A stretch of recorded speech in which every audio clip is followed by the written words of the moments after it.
Janie DeRogatis, the senior class president, will now give our first commencement address, followed in turn by Gia Faruqi and David Mazumder. Janie.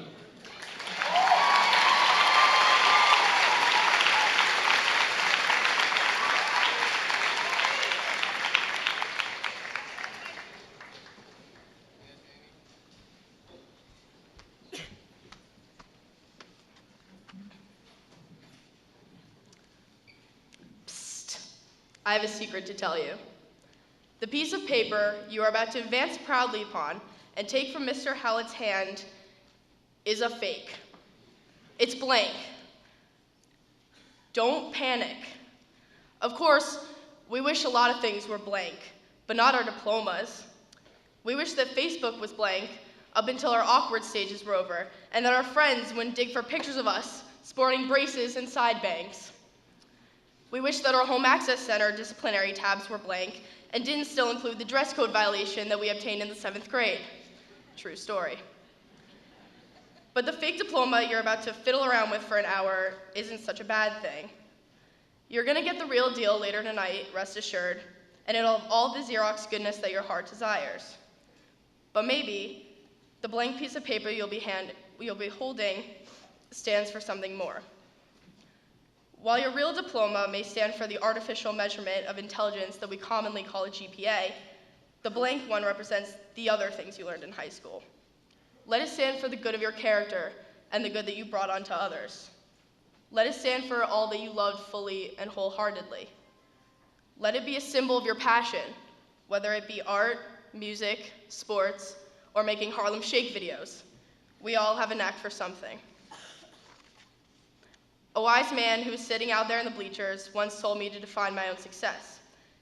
And when you really think about it, isn't receiving your diploma just measuring your successes by other people's standards? It says you showed up enough. It says that you wrote enough down.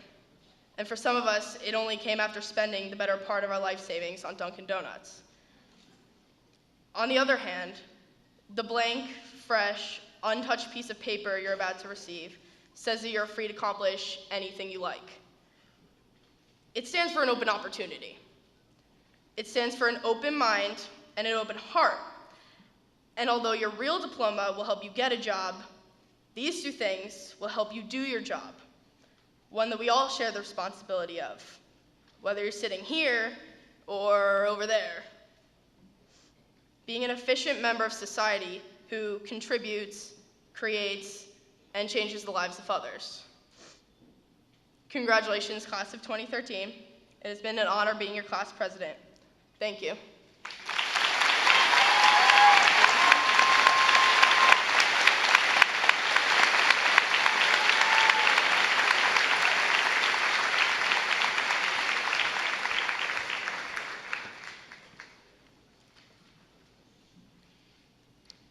Good evening, Mr. Markarian, Mr. Howlett, faculty, parents, and of course, my fellow graduates.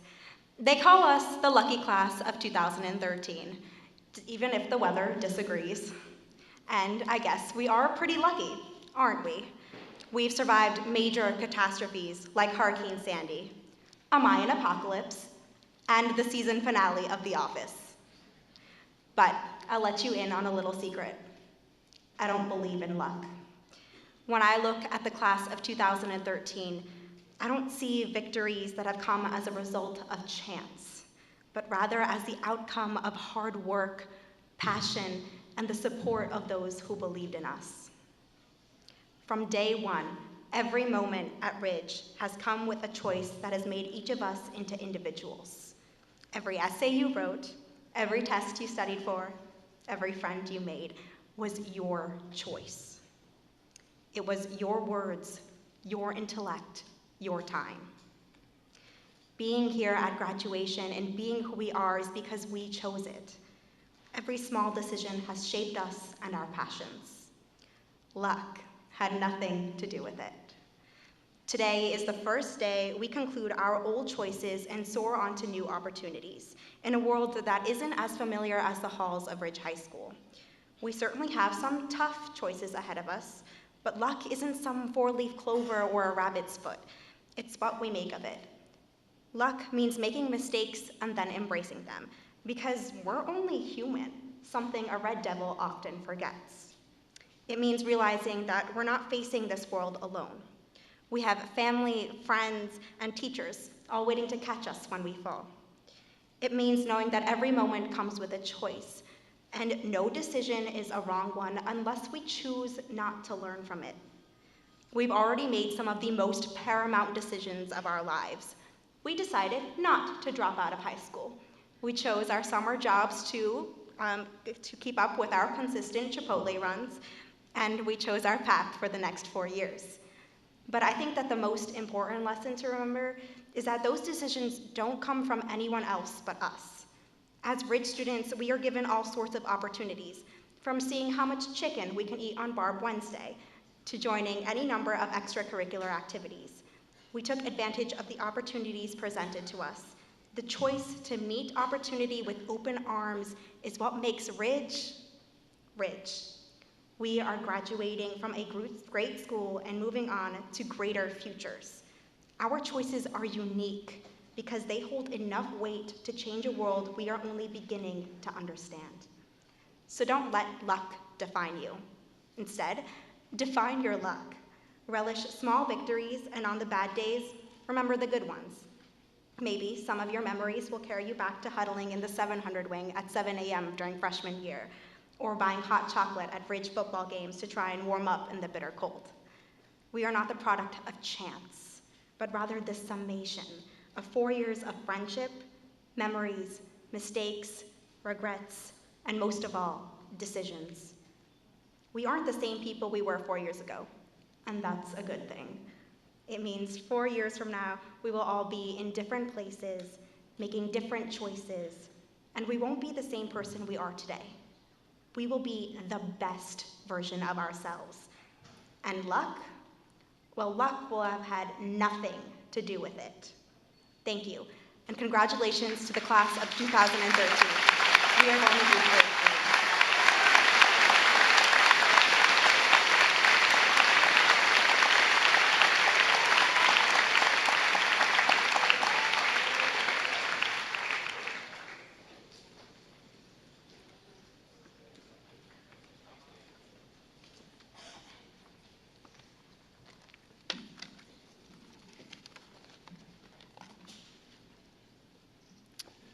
Mr. Markarian, Mr. Howlett, members of the faculty, my fellow students, and families.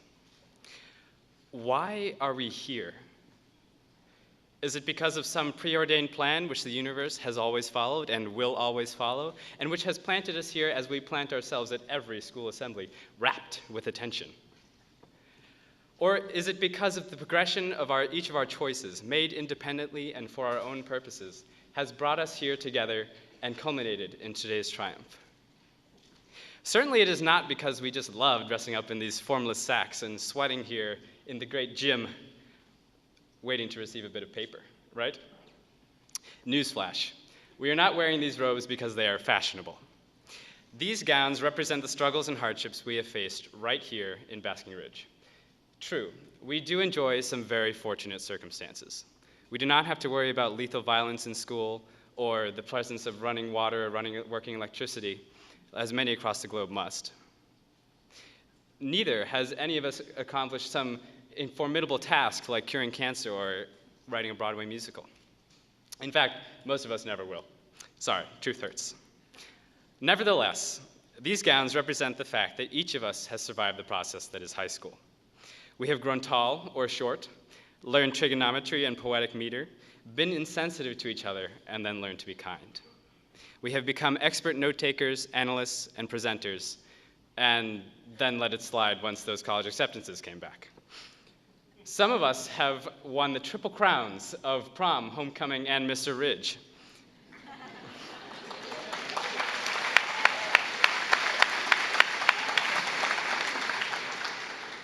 Others have owned the court that we now sit upon as some of Ridge's best sports teams.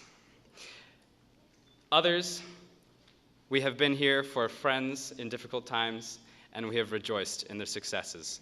And we have developed tremendously as students thanks to amazing instructors across every field. The links that we have forged with our friends, our family, our siblings, our parents, our friends' siblings, and our teachers have forged who we are today. We began this grand adventure as freshmen. We entered the halls of Ridge High amazed at how large it was. A new routine quickly dissolved our awe within a few weeks and replaced it with the miasma of teen boredom that had become the norm at Annan. As year rolled on, however, something changed. We began to see how it all fit together. We saw that, yes, teachers do have their own lives. That, yes, detentions are not the automatic consequence of laughter in the lunchroom. That counselors and coaches really are there to help us mature as people and members of the community. Then we became sophomores. We, the school's middle children, connected with all the residents of our town. We reached out to the sick, the elderly, and the very young while volunteering at the Y and the VA, and we grew from it. We joined the physics club, the Latin club, the soccer team, basketball, choir, and other groups where we met new friends among the younger and older classes, and from whom we learned new tricks about shooting hoops and deciphering Hawthorne. Junior year rolled around, and we started driving and working really hard. I'm sorry, that's about all I can recall through the sleep-deprived haze. Through the job and college applications, we began to see the light at the end of the tunnel. We have become the people we are today through shared fights for state championships in golf, lacrosse, basketball, forensics, and Latin, and through fantastic productions of Rent, The Secret Garden, the marching bands The Lion King, and Cabaret. Look around. Perhaps the most valuable commodity we can take away is the friendships we've made to last a lifetime. So, why are we here? We are here to celebrate the memories we share and the bonds we have formed with each other, with our teachers, and with the community before we commence our next adventures. When the time comes, I hope you toss your cap as high as your future hopes can reach. Soon we will test those hopes. Some of us will enter the real world. Others will postpone that particular transition for what is often a very expensive 4 more years. Others even further down the road. Nevertheless, I am confident that each of us will continue forging bonds with each other, with new friends, and with different communities. I urge you not to waste a second, which you might share with another the joys of our bright future. Carpe diem, I declare, or YOLO.